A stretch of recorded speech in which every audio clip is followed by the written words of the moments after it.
Good morning to all. आप आप सभी को शनिवार दिवस बहुत बहुत मुबारक हो। तो अब तक तो हमने क्विज किया, 5 सेक्शन का क्विज और एक दिन में 6 दिन तो आपका क्विज हो गया, हिंदी प्रश्नोत्तरी। आप लोगों को लगा कि इस क्विज से कुछ फायदा हुआ?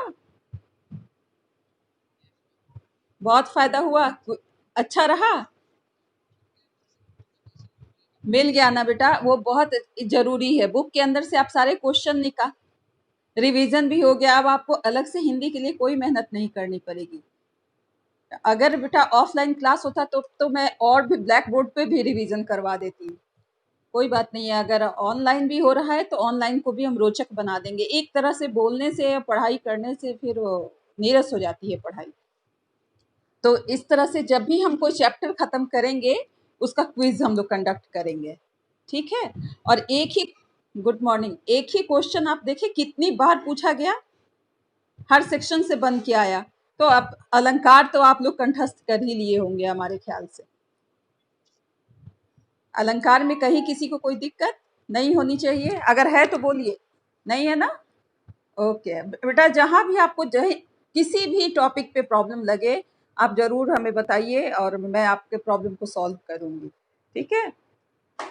अब आज मैं क्लास जो शुरू कर रही हूँ इसमें व्याकरण का पोर्शन एक बच्चा है 8E का, आदित्य रंजन। उसको शब्द विचार में थोड़ा प्रॉब्लम है। आप में से भी बहुत बच्चों को होगा, है प्रॉब्लम। तो आज मैं सोच रही थी कि शब्द विचार ही आप लोगों को पढ़ा देती। शब्द विचार मैं आज शुरू करूं, आप बीच से अगर आपको कोई दिक्कत होगा तो आप बेटा अलग से भी क्वेश्चन कर लेंगे, ठीक है। तो पहले हम जानते हैं कि शब्द किसे कहते हैं। शब्द विचार का ही एक भाग आपने चैप्टर 3 में पढ़ा है, उपसर्ग और प्रत्यय। तो उसको थोड़ा और डिटेल में हम जान लेते हैं कि शब्द कहते किसे हैं। एक या एक से अधिक वर्णों से बनी हुई स्वतंत्र सार्थक ध्वनि को हम शब्द कहते हैं। शॉर्ट में इसकी परिभाषा हो जाएगी, वर्णों के मेल से जो विकार उत्पन्न होता है उसे हम शब्द कहते हैं। ध्वनियों के मेल से वर्ण का निर्माण होता है और वर्णों के मेल से शब्द का निर्माण होता है। यहां तक आप समझ रहे हैं? हाँ, फिर अब देखिए आगे। हाँ, अब आगे देखिए शब्द के भेद कितने होते हैं। जैसे वर्णों के निर्माण से शब्द का निर्माण होता है। हमें जैसे कमल लिखना है तो हम कैसे लिखते हैं बेटा? क जोर अ जोर म, क में हलंत जोर अ, फिर म में हलंत जोर अ, और फिर ल में हलंत जोर अ, तब जाके हमारा कमल शब्द तैयार होता है ना। और ये कमल जो तैयार होता है यह शब्द का रूप ले लेता है। तो और शब्दों के मेल से को हम वाक्य में हम परिवर्तित करते हैं, ठीक है। तो यहाँ पे शब्द के भेद अब हम पढ़ते हैं कि शब्द के कितने भेद होते हैं। एक बार फिर से शब्द की यह परिभाषा, एक या एक से अधिक वर्णों से बनी हुई स्वतंत्र सार्थक ध्वनि शब्द कहलाती है। अब शब्द के भेद, शब्द के 4 भेद होते हैं। आदित्य रंजन आप क्लास कर रहे हैं? आदित्य रंजन, आदित्य रंजन, आवाज जा रही है? आप समझ रहे हैं? हाँ, सारे बच्चे, आप किसी भी बच्चे को कोई परेशानी होगी आप बीच में बोलेंगे। आप अपने आप को म्यूट करेंगे बेटा, आपकी आवाज आ रही है, किसी के घर से आवाज आ रही है। अब देखिए शब्द के भेद, शब्द के 4 भेद होते हैं, या शब्द को हम 4 वर्गों में बांटते हैं, विभक्त करते हैं। पहला हुआ व्युत्पत्ति के आधार पर, दूसरा हुआ उत्पत्ति के आधार पर, तीसरा हुआ प्रयोग के आधार पर, और चौथा हुआ अर्थ की दृष्टि से। हाँ, अर्थ के आधार पे, आप समझ रहे हैं?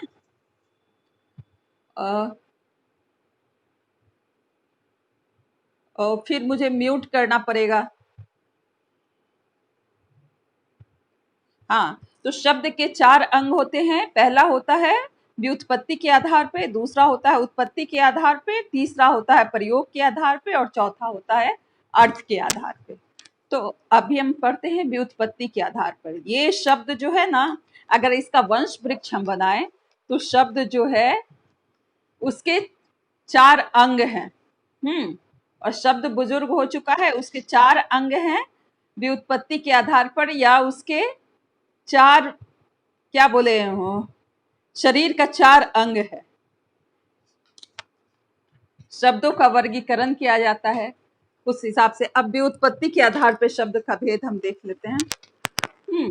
व्युत्पत्ति के आधार पर शब्द के 3 भेद होते हैं, जो आपने पढ़ा भी है, शायद आपको याद नहीं हो। व्युत्पत्ति को हम बनावट भी कह सकते हैं बेटा, आप समझते हैं व्युत्पत्ति को बनावट? Very good. रूढ़, यौगिक और योग रूढ़, ये होते हैं व्युत्पत्ति के आधार पर शब्द के 3 भेद। अब ये बताइए रूढ़ शब्द किसे कहते हैं? आपने क्लास 7 में पढ़ा है रूढ़ शब्द।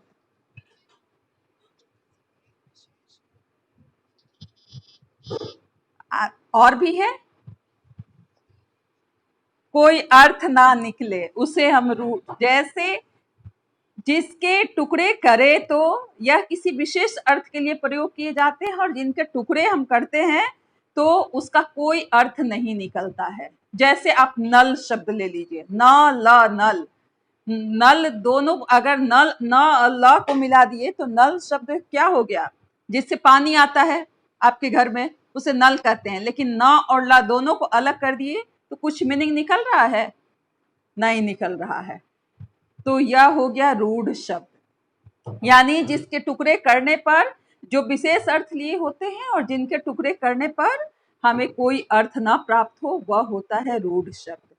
अब देखते हैं यौगिक शब्द। यौगिक किसे कहते हैं बताइए, बता सकते हैं कोई?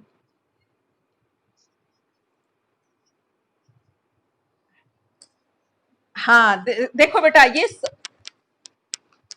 नहीं बेटा, किसी एक का नहीं, दोनों का निकलता है इसमें, यहाँ आप गलत हो रहे हो। यौगिक शब्द का निर्माण सार्थक शब्दों के मेल से होता है। सार्थक शब्दों के मेल से यौगिक शब्द का निर्माण होता है। 2 सार्थक शब्द मिलकर के एक यौगिक शब्द का निर्माण करते हैं, और जिनके खंड या टुकड़े करेंगे तो दोनों शब्द से अर्थ निकलता है। यौगिक शब्द में योग का अर्थ होता है जोड़, यानी जोड़ना। 2 शब्दों को जोड़ने का काम यौगिक करता है। योग हमेशा याद रखिएगा, योग का अर्थ होता है जोड़ना। और 2 शब्दों को जोड़ने का काम यौगिक शब्द ही करता है, और 2 सार्थक शब्दों को वह जोड़ता है।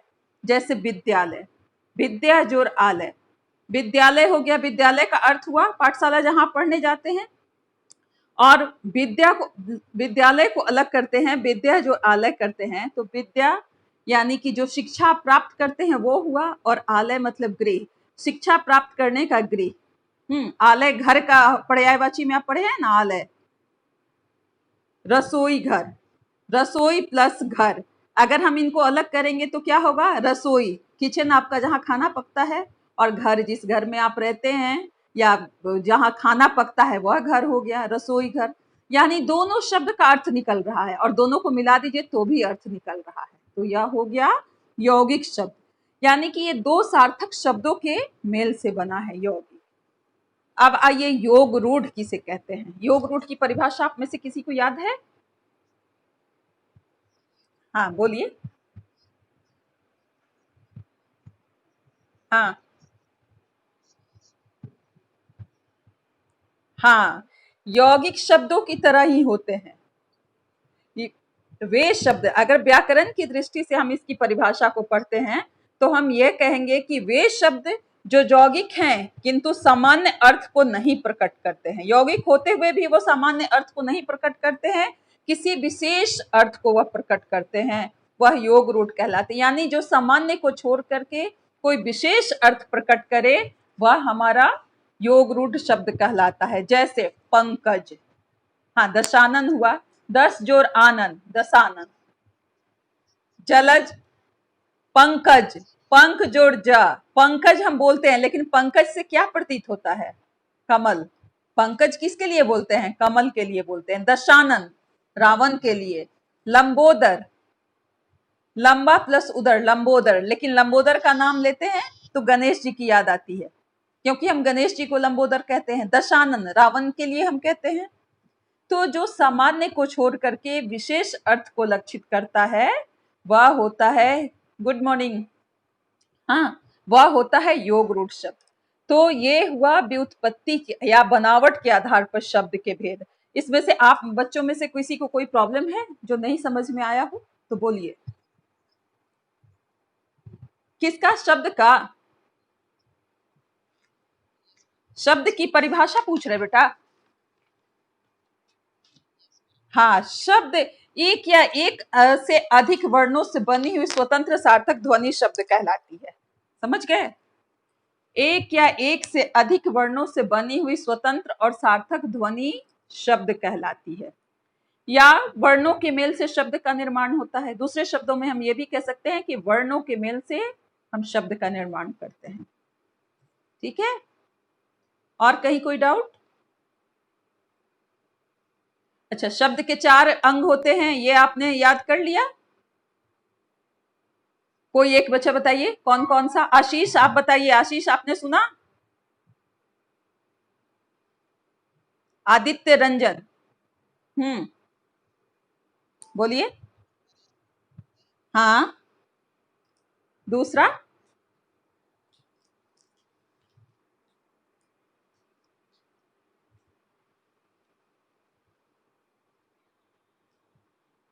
उत्पत्ति। हाँ, तो आप सीरियली याद करो ना, व्युत्पत्ति और उत्पत्ति दोनों लगभग साथ ही है। तो व्युत्पत्ति, उत्पत्ति, प्रयोग, अर्थ, ये 4 हो गया। तो ये आपका 4 हो गया। व्युत्पत्ति के आधार पे आपने 3 भेद पढ़ा। अब आइए उत्पत्ति। उत्पत्ति को क्या कहते हैं? व्युत्पत्ति को तो बनावट कहते हैं, ठीक है। अब उत्पत्ति के आधार पर शब्द के 4 भेद होते हैं। हाँ, उसकी रचना, उत्पत्ति यानी रचना के आधार पे हो गया आपका। तो रचना के आधार पर शब्द के कितने भेद होते हैं? 4। बहुत बढ़िया। कौन कौन सा? कौन कौन सा? Very good. तत्सम, तद्भव, देशज, विदेशी। तो ये आपने चैप्टर 3 में पढ़ा है ना? तत्सम तद्भव आपने पढ़ा है ना? किस चैप्टर में पढ़ा है? मेरे ख्याल से चैप्टर 3 में ही था। उपसर्ग प्रत्यय के साथ तत्सम तद्भव भी आपका था, सेकंड चैप्टर में था। हाँ, चलिए। तो हाँ, तो अब आइए तत्सम शब्द। पहला याद रखिए, व्युत्पत्ति के आधार पर शब्द के 3 भेद, रूढ़, यौगिक, योग रूढ़। दूसरा याद रखिए, उत्पत्ति के आधार पर शब्द के 4 भेद, तत्सम, तद्भव, देशज और विदेशी। ठीक है? तो तत्सम शब्द किसे कहते हैं? आप बच्चों ने पिछली बार मुझे परिभाषा बताई थी कि तत्सम किसे कहते हैं। एक बार फिर से बता दीजिए तत्सम शब्द की।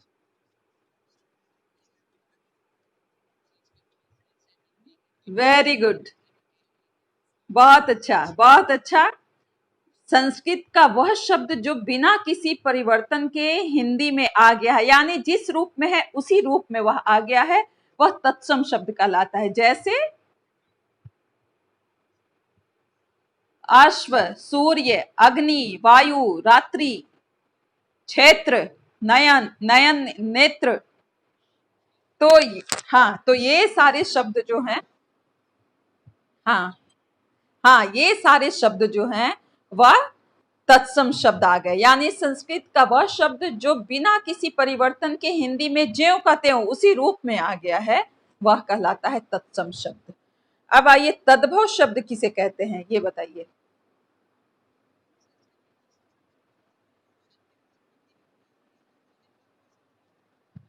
हाँ, जस्ट उल्टा। तत्सम शब्द है ज्यों का त्यों उसी रूप में आ गया है, और तद्भव शब्द क्या है कि वह रूप परिवर्तित करके आया है, यानी थोड़ा सा मॉडिफाई हो गया है, वो अपने रूप को बदल करके वह हिंदी में आया है। उसी रूप में ना आकर के थोड़ा रूप परिवर्तित कर लिया है।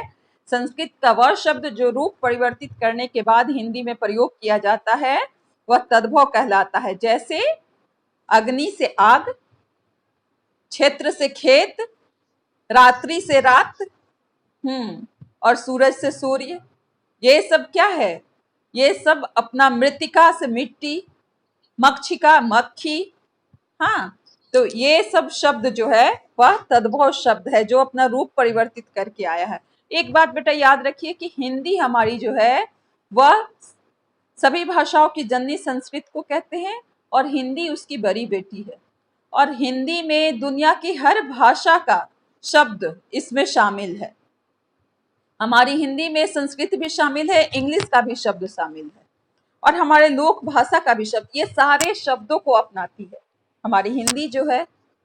हाँ, उर्दू का भी ले लेती है, हमारी मातृभाषा है। या माँ ऐसी है, जैसे माँ अपने अच्छे बुरे सभी बच्चों को प्यार करती है, गोद में स्थान देती है, ठीक हिंदी भी उसी प्रकार सारी भाषाओं को अपनाती है और सबको अपना अपना जगह दी हुई है, प्रतिष्ठित की हुई है। अब आइए, इसमें तीसरा क्या है इसका भेद? देशज शब्द। तत्सम तद्भव के बाद देशज शब्द। देशज किसे कहते हैं? हाँ, देशज किसे?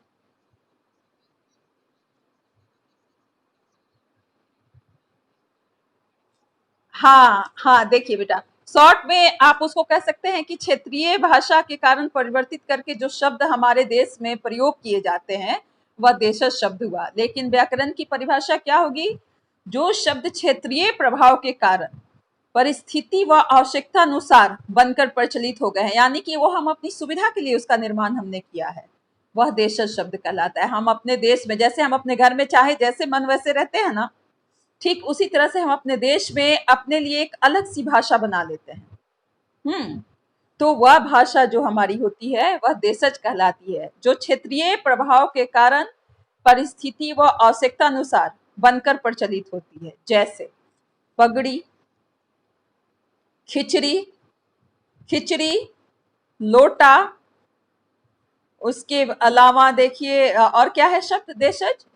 खटिया, गमछा, हाँ, पेट हुआ, और फिर गमछा। गमछा शब्द क्या है?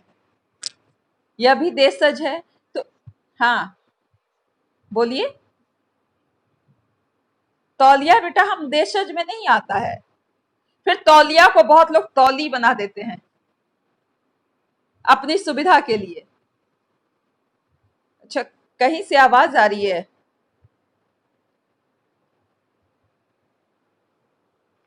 हाँ, तो ये हो गया आपका देशज शब्द, जो क्षेत्रीय प्रभाव के कारण परिस्थिति व आवश्यकता अनुसार बनकर प्रचलित होता है, वह हो गया देशज शब्द। कहाँ से इतनी आवाज आ रही है?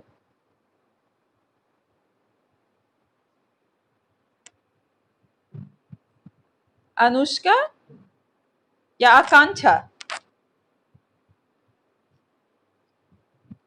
बेटा शोर होता है, वैसे डिस्टरबेंस होता है। हाँ, कोई बात नहीं बेटा, और माइक अपनी सही करो और माइक को म्यूट करो, जब बोलना हो तब ऑन करो माइक को। और चौथा क्या हुआ? तत्सम तद्भव देशज के बाद चौथा क्या होता है? विदेशज या, हाँ, या आगत। आगत भी उसको हम कहते हैं। क्यों आगत कहते हैं? क्योंकि वह दूसरे देश से हमारे देश में आया है। और विदेशज क्यों कहते हैं? क्योंकि वह विदेशी प्रभाव से हमारे यहाँ प्रयोग किया जाता है, वह विदेशों से आया है। वह हमारे यहाँ हर देश के लोग आते हैं ना, तो वह आपके विदेशी लोग जो शब्द का इस्तेमाल करते हैं, वो कुछ शब्द हमारी डिक्शनरी में आ जाते हैं, उनका प्रयोग हम भी करने लगते हैं, तो वह हो जाता है विदेशज शब्द। ठीक है, तो अब देशी या विदेशी शब्द किसे कहते हैं वो बताइए? जो विदेशी जातियों के संपर्क में से,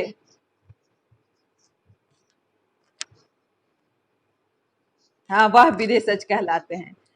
मतलब विदेशी जातियों के संपर्क में आने से जो हमारी भाषा में परिवर्तन होता है, या उन विदेशी भाषा के शब्द को हम जो इस्तेमाल करने लगते हैं, वह हमारा विदेशज या आगत शब्द कहलाता है। क्योंकि वह हमारे देश का नहीं है, वह हमारे देश में बाहर से आया हुआ है, वह विदेशी शब्द है और जिसका हम इस्तेमाल करते हैं। जैसे स्कूल, डॉक्टर, हाँ, डॉक्टर, हाँ, इसके अलावा खत, खत शब्द हुआ, हाँ, स्कूल हुआ, पेन हुआ, पेंसिल हुआ, कॉलेज हुआ, डॉक्टर हुआ, इंस्पेक्टर हुआ, ये सारे शब्द जो अरबी भाषा से प्रभावित हैं, वह हमारे देश में अरबी और अंग्रेजी दोनों से, पाकिस्तानी हर भाषा से वह प्रभावित हैं। वह हमारे, जैसे अंग्रेजी का शब्द आपका हो गया रेडियो, टेलीविजन, ये सब। फारसी शब्द क्या हुआ? जमींदार, चुगलखोर। चुगलखोर शब्द क्या है? यह फारसी शब्द है। रुमाल, यह भी फारसी शब्द है। अच्छा, अरबी शब्द क्या है? औलाद। अपने घर के बच्चे को हम बच्चे कहते हैं ना, उसको कितने बच्चे हैं, लेकिन अरबी शब्द क्या है? औलाद। हमारी औलाद ऐसी है, औलाद शब्द का प्रयोग करते हैं ना। औलाद हुआ, मालिक हुआ, कानून, फकीर, ये सारे अरबी शब्द हमारे हैं। अब देखिए, तुर्की भाषा से भी प्रभावित है हमारा यह विदेशी शब्द। कैंची, चाकू, तौलिया, फीता, साबुन, ये सब क्या है? ये सब तुर्की शब्द हमारे देश में आ गया है। अब देखिए, फ्रांसीसी शब्द भी कुछ प्रयोग में आता है, जैसे पुलिस, कार्टून। चीनी शब्द तूफान, चाय, पटाखा, ये सब चाइनीज शब्द है। यूनानी शब्द टेलीग्राम, टेलीग्राफ, डेल्टा। जापानी शब्द रिक्शा। डच, बम। बम शब्द का प्रयोग जो हम करते हैं वह डच भाषा का है। यानी आप देखिए कितने भाषा से प्रभावित हमारी हिंदी है। मैं इसका पीडीएफ भी आप लोगों को भेज दूंगी, एक बार आप अच्छे से भी इसको पढ़ लीजिएगा कि कौन से शब्द हमारे देश के हैं और कौन से शब्द जो हैं वह विदेशी हैं। इसकी जानकारी होनी चाहिए कि कौन अरबी है, कौन फारसी है, कौन तुर्की है और कौन चीनी है।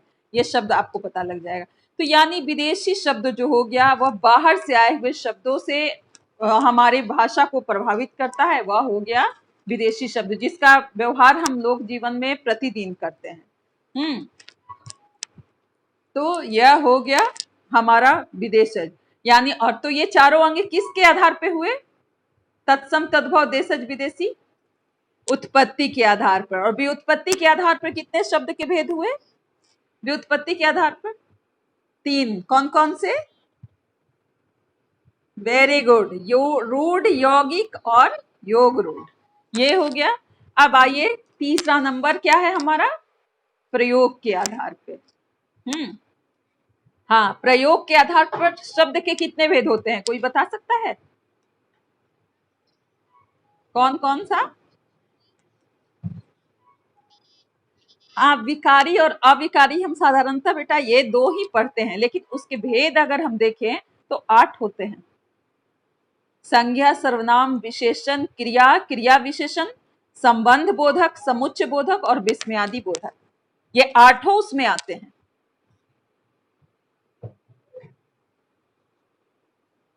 हाँ हाँ हाँ, तो इसको हम साधारणतः, जैसे अब आपने देखा है कारक के भेद को 4 कर दिया गया है, उसी तरह से इसके भेद को हम जनरली 2 रूप में पढ़ते हैं, विकारी, अविकारी।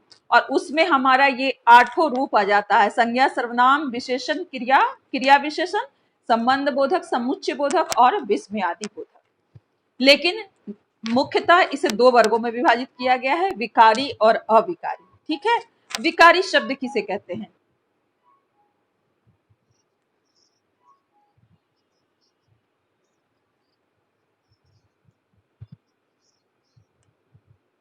हाँ देखो, सार्थक सारा आंसर दे रहा है, आशीष दे रहा है, आदित्य तुम नहीं आंसर दे रहे हो, अनुष्का, लड़कियों की ओर से कोई आंसर नहीं आ रहा है। लड़कियां बोल रही हैं। हाँ, अव्यय शब्द भी कहलाता है वो। हाँ, तो विकारी, अविकारी, गर्ल्स की ओर से आंसर चाहिए, विकारी शब्द किसे कहते हैं, बोलिए।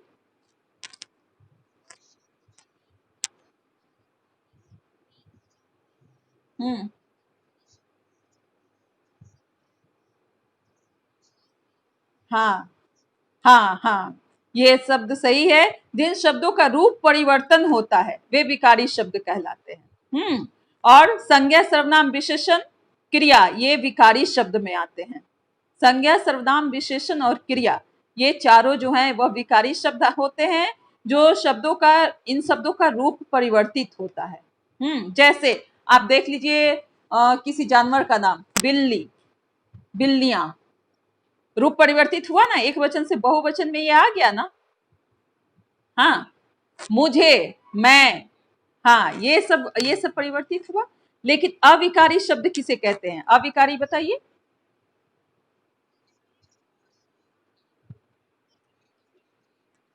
कोई परिवर्तन, इसके, वेरी गुड,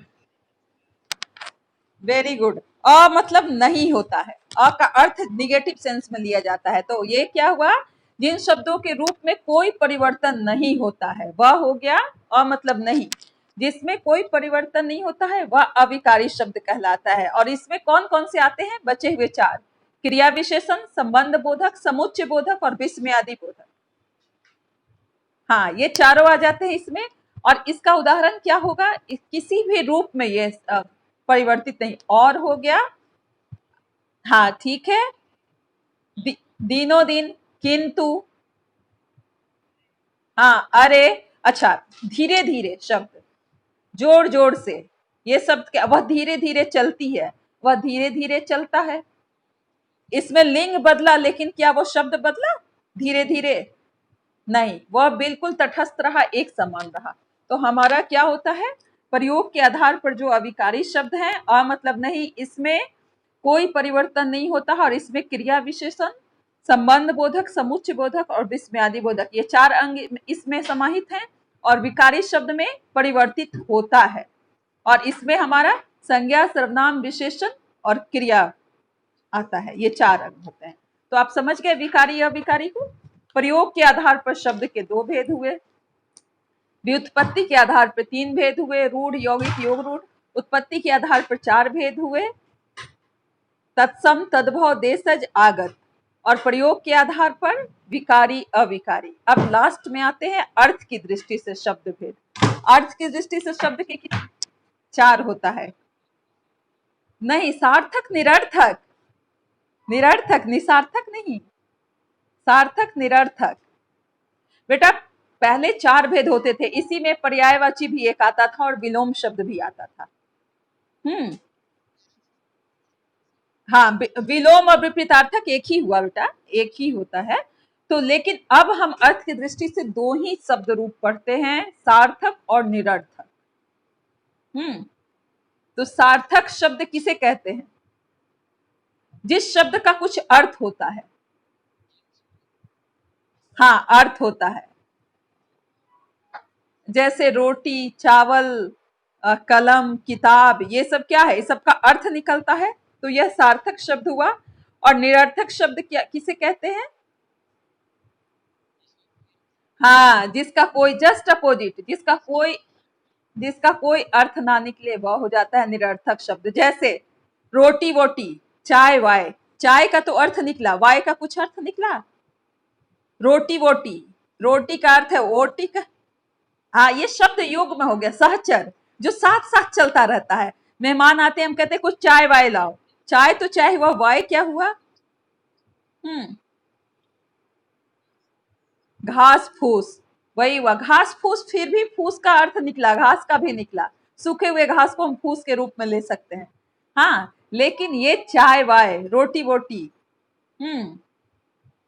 तो ये सारे शब्द जो हुए ना, बाल वाल, खाना वाना, तो ये पानी वानी, ये सब वानी जो शब्द हुआ, इसका कोई अर्थ नहीं निकला, तो यह हो गया निरर्थक शब्द। तो अर्थ की दृष्टि से शब्द के हम दो भेद पढ़ते,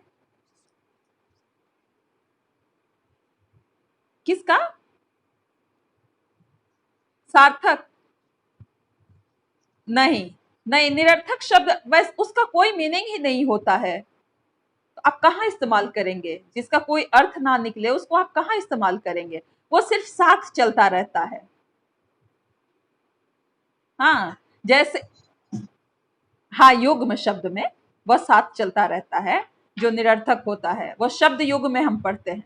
आपकी भी बुक में है शब्द युग, उसमें आप पढ़ते होइएगा, तो वो है। हाँ, तो यह हुआ निरर्थक। इसके अलावा पर्यायवाची और विलोम किसे कहते हैं, ये तो आपको पता है।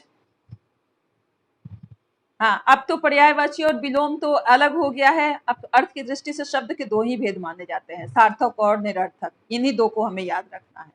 ठीक है, वैसे देखें तो समानार्थी शब्द भी, समानार्थी और पर्यायवाची लगभग एक ही है, एक जो समान अर्थ दे। श्रुति समभिन्नार्थक शब्द, श्रुति मतलब सुनना और सम मतलब बराबर, जो सुनने में एक समान हो लेकिन अर्थ भिन्न भिन्न देता हो, वह श्रुति समभिन्नार्थक शब्द होता है। जैसे प्रसाद, प्रासाद, प्रसाद का अर्थ हुआ क्या? मंदिर का प्रसाद। और प्रासाद मतलब महल। हाँ, अनल अनिल, अनल आग हो गया, अनिल हवा, ये श्रुति संभिन्नार्थक शब्द हो गया। अनिल का हवा हो गया। हाँ, समान सम्मान, संबल सबल, संबल मतलब सहारा और सबल मतलब मजबूत ताकतवर। हाँ, ऐसा तो बहुत सारा आप लोगों के पास भी उदाहरण है। तो यह हो गया हमारा शब्द शक्ति। तो शब्द का हमारा ये परिवार समाप्त हुआ। आप में से किसी बच्चों को कोई परेशानी है? लग रहा है कि नहीं समझ में आया हो? हाँ, सारे बच्चों से मैं पूछ रही हूँ, आपको अगर कोई परेशानी है? आदित्य रंजन, आप कुछ नहीं बोल रहे।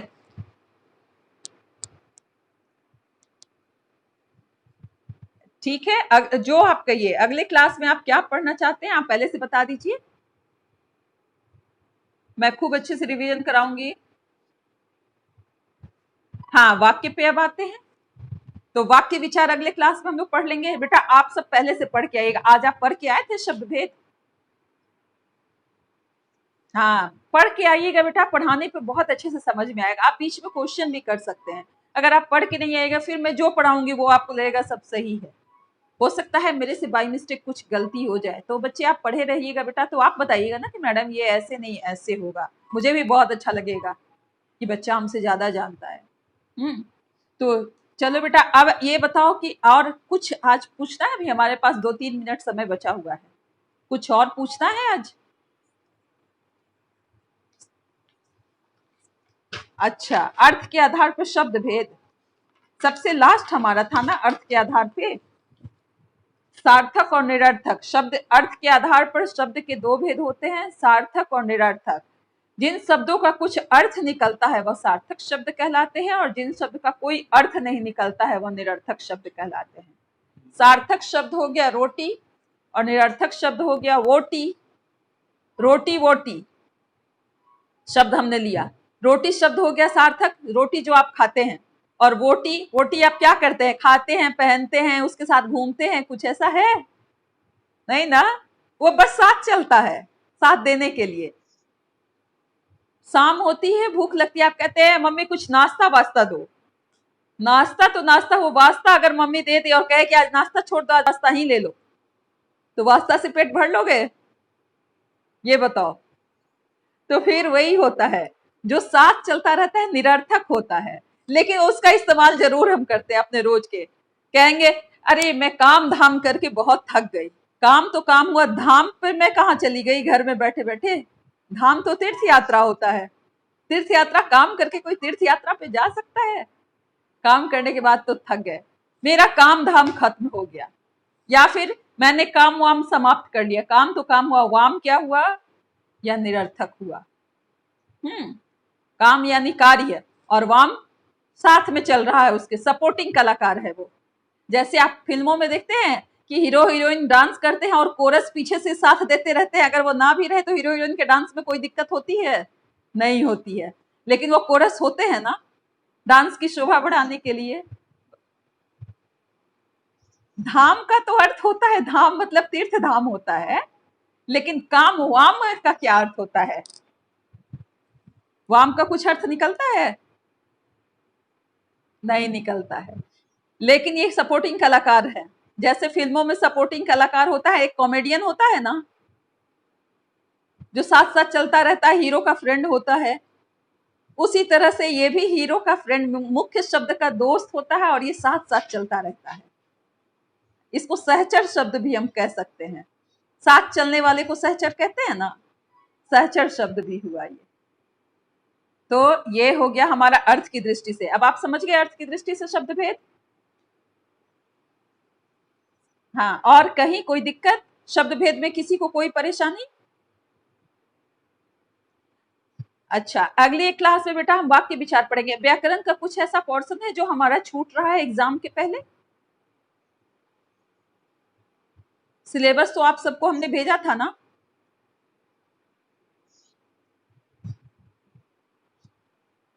बोली और भाषा में अंतर क्या होता है?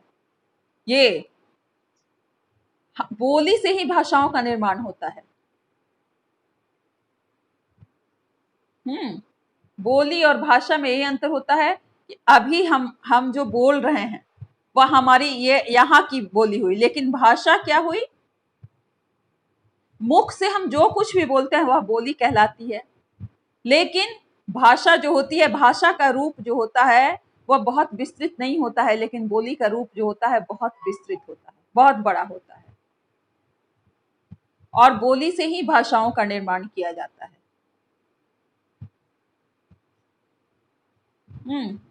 और संक्षेप में हम आपको ये बता रहे हैं, ऐसे डिटेल में तो बहुत बड़ी परिभाषा है भाषा और बोली की, तो आप कहेंगे तो मैं वो भी बता दूंगी।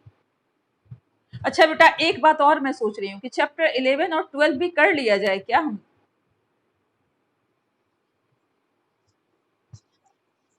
श्लेष अलंकार